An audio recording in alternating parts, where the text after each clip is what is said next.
his wife's disappearance. Let's listen into this live. This is the disappearance of Lynette Hooker.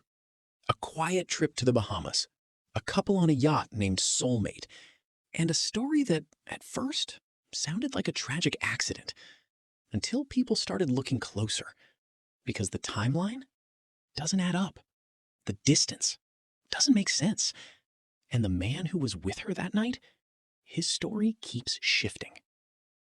April 4th, late afternoon, Lynette and her husband Brian drop anchor near Abaco Cay in the Bahamas. It's the kind of place people go to escape everything. Clear water, quiet docks, no real crime. They take a small dinghy from their yacht to a nearby resort, just to relax, have a few drinks, enjoy the evening. Nothing unusual. No arguments reported, no signs of tension, just another couple on vacation. Or at least, that's how it looked. At exactly 6:34 p.m., a local fisherman snaps a photo of the pool. Not of them specifically, just the scenery. But in the background, you can see Brian and Lynette, alive, together, normal. And that photo becomes critical, because when investigators zoom in, they notice something small. Lynette is wearing a green cover-up over her swimsuit. Simple detail, right? Except Brian never mentioned it. Not to police, not to rescue teams. He only said she was wearing a black two-piece. So why leave that out? It's small, but in cases like this, small details matter. Now let's talk about time, because time is where everything starts to fall apart. The bartender who served them that night remembers clearly. Brian ordered 2 rounds of drinks, rum and coke, not soda. First round around 4:30. Second round sometime between 6 and 6:30. Nothing strange about Brian. Not drunk, not angry, calm. But here's the problem. Surveillance footage shows them leaving the resort around 6:38 p.m. Brian later tells people they left around 7 to 7:30 p.m. That's not a small difference. That's an entire missing hour. And in a case like this, an hour is everything. So what happened between 6:38 and the moment Lynette vanished? From the resort to their yacht, it's a short trip, about 10 to 15 minutes in a small dinghy. That's it. But Brian claims something went wrong. He says Lynette fell overboard, and instead of reaching her, he somehow drifted for 9 hours overnight before washing ashore miles away. 9 hours. For a distance locals say should take 2 to 3 hours max, even in rough conditions. And that's where experts start raising questions.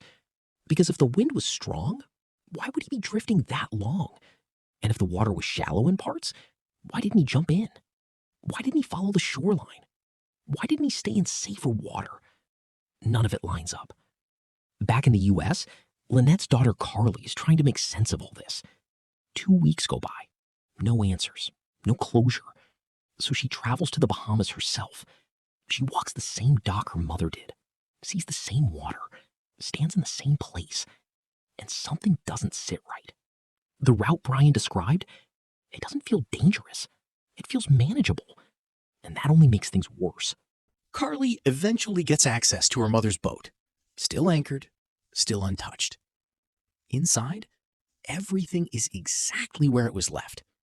She finds her mother's necklace, headbands, a picture frame she painted herself. Small things. But in that moment, they're everything. Because they're all she has left. And standing there, it becomes real.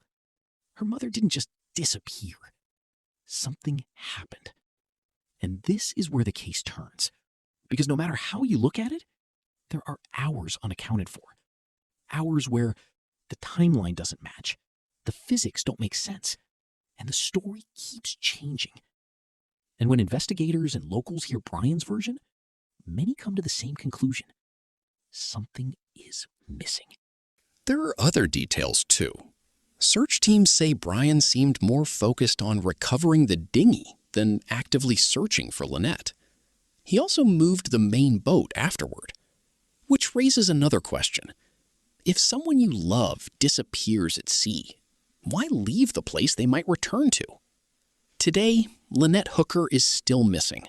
No body found, no charges filed, just a story with too many gaps, a timeline that doesn't hold, and one moment captured at 6:34 p.m.